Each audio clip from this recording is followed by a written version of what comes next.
There was never a moment when retreat remained a live option for Genghis Khan. By the time his power was visible, reversal had already become psychologically impossible.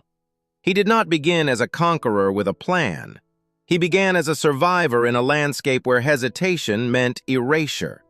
The inevitability came later, after the mind had narrowed enough to allow only forward motion. Temujin was born into instability. Authority was fragile. Loyalty was temporary. His father's murder did not produce a martyrdom narrative. It produced a lesson. Protection was conditional, and structures did not endure. When his family was abandoned by their clan, no institution replaced what was lost. There was no law to appeal to, no council to restore status. Only personal force, alliance, or disappearance.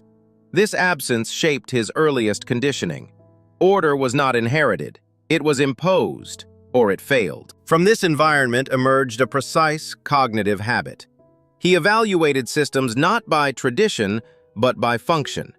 Kinship mattered only when it produced loyalty. Custom mattered only when it produced obedience. Mercy mattered only when it prevented future resistance. This was not cruelty as temperament. It was filtration. Anything that slowed consolidation was removed from the decision space. The defining trait was not ambition. It was intolerance for fragmented authority. Where others balanced power, he eliminated overlap. Where others negotiated permanence, he enforced clarity. Institutions were useful only if they increased velocity. Anything that constrained expansion without guaranteeing control became an obstacle. Under pressure, his cognition did not seek equilibrium. It sought simplification. Threats were not weighed, they were categorized. Submit, or be removed as an example. This response pattern hardened with repetition. Each successful campaign reinforced the same lesson. Speed reduced long-term cost. Delay invited rebellion. Compromise invited fracture. As his territory expanded, so did the narrowing of acceptable outcomes. Governance did not slow conquest, it followed it. Administration did not restrain violence, it organized it. Without breaks, expansion became self-justifying. Every border created new exposure, every pause created risk. The empire's size did not encourage restraint. It demanded acceleration. At a certain scale, conquest stopped being strategic and became structural. Stopping meant managing complexity. Continuing meant preserving momentum. He chose the option that reduced internal friction. Expansion externalized disorder. It kept pressure outward, not inward. At that point, the empire no longer asked whether to advance. It only asked where resistance remained. This clarity carried a cost.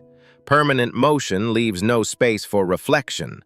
No stable center forms when authority depends on constant proof. Trust narrowed. Violence became procedural. A mind that cannot tolerate breaks cannot tolerate stillness.